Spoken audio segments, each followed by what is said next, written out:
Trigger warnings. There are video images of domestic violence and representation of violent acts. Just what would it take for you to leave her? This was never an easy question to answer.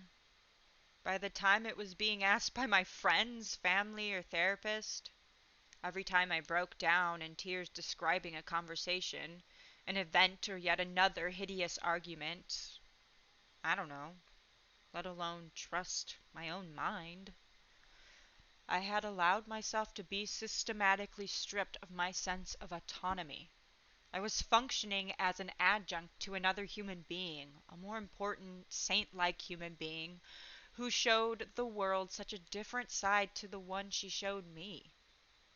And every time I was asked, I would question the questioner. Was I mad or bad or both?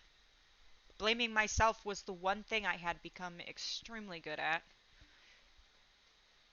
Then there were countless times I asked the same question of myself, particularly those desperate moments looking up at one of the beams in my house, wondering how much it would hurt to put a rope around my neck and step off a chair. Up to this time in my life, I had felt so blessed. Wonderful family and friends, an incredible education, a successful career. Although I knew about male to female violence and abuse, it had never occurred to me that female to female DVA was a thing. I'd never heard of phrases like gaslighting, coercive control, or narcissistic personality disorder. I had no reason to. I thought I was an okay sort of person. I'd been told I was a good friend and a good listener, and had always prided myself on being able to read people in situations, both personally and professionally. As a result, finding myself in an emotionally abusive relationship completely crept up on me. Things had been getting worse and worse, and despite my mother and some brave friends trying to warn me, I sailed by choice blindly on. I hadn't noticed how many friends I had cut off because my partner didn't like them.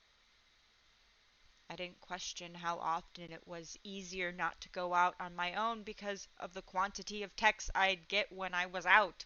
On the contrary, I was flattered that she was worried about my safety and missed me so much. I didn't wonder why it was okay for her to talk endlessly about herself and her relationships before me, but not for me to do the same. I didn't worry at all that people were starting to ask me why I wasn't talking and why I would let her answer, even when questions were asked directly to me. I didn't even notice the invitations starting to dry up.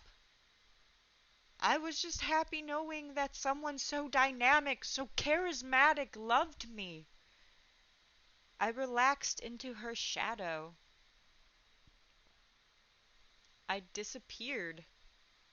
I disappeared so completely, even though every cell in me was telling me that something was desperately wrong.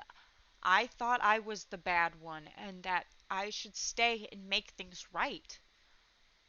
I've been told it so often during our arguments that I came to believe it, unquestioningly. I could barely function and had completely lost perspective. I felt so worthless, so ashamed, such an evil, unstable person that I often felt the only thing to do was end it all. So, that fateful night, when her drunken alter ego was out again, screaming, making accusations, I'm glad she hit me. Because that, in the end, was what it took to wake me up.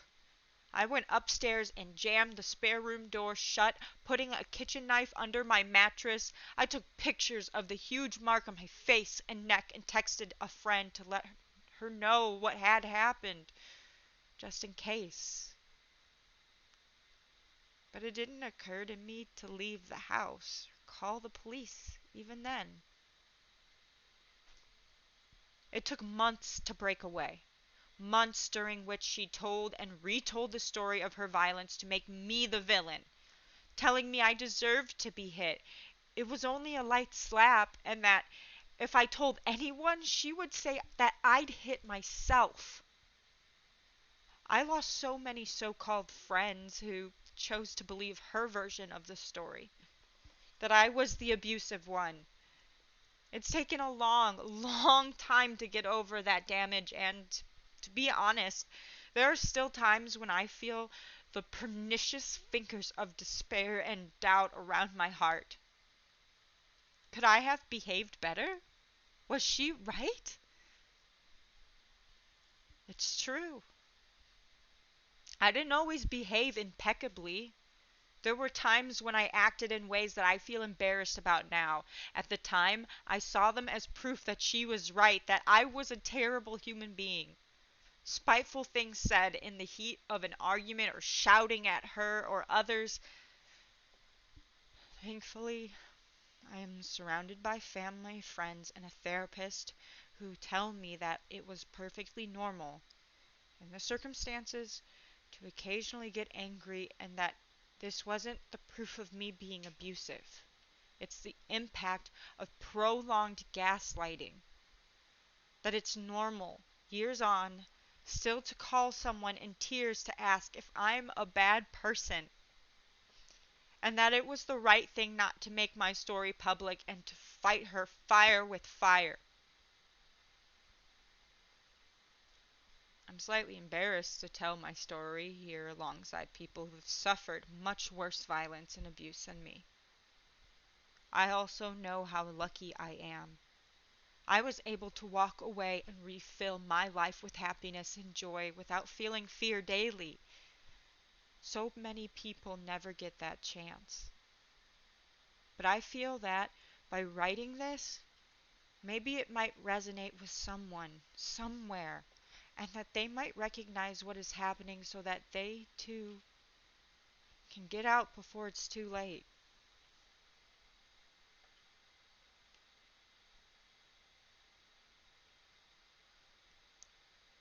For resources, click the link down below.